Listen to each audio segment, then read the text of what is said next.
Goeiemôre vriend, waar jy jou ook al bevind vanmôre, wens ek vir jou 'n lieflike dag toe.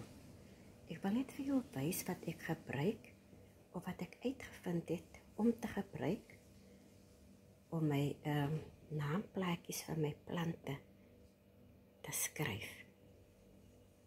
Soos jy kan sien, hier het ek roomys bakse deksel, wat ek opsny, om sodoende die name op te skryf. Ja, ek maak gebruik met alles wat ek op hand het. Ek hoef nie winkel toe te gaan om elke keer te koop nie. Die groot naamplate gebruik ek vir groter plante soos die. En dan die kleineres gebruik ek vir wanneer ek saadjies aan die groei het. Dan het ek uitgevind om in plaas van roomysstokkies te gebruik, het ek hierdie plastiek messies, wat vir my langer gaan hou, meer bestand teen die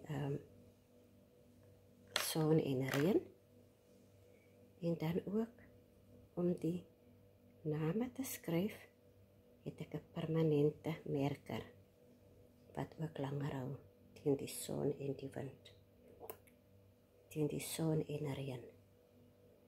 Ja, dit werk vir my, goedkoper, en ek kan gebruik met wat ek het in die tuin, en sodoende maak ek ook gebruik van herwinbare materiaal.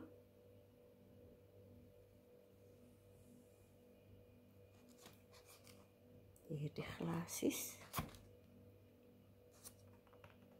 speserybakkies, en ook die plastiek bakkies om water in te gooi, wat my plant ook voed. So dit is wat ek gebruik, vriend.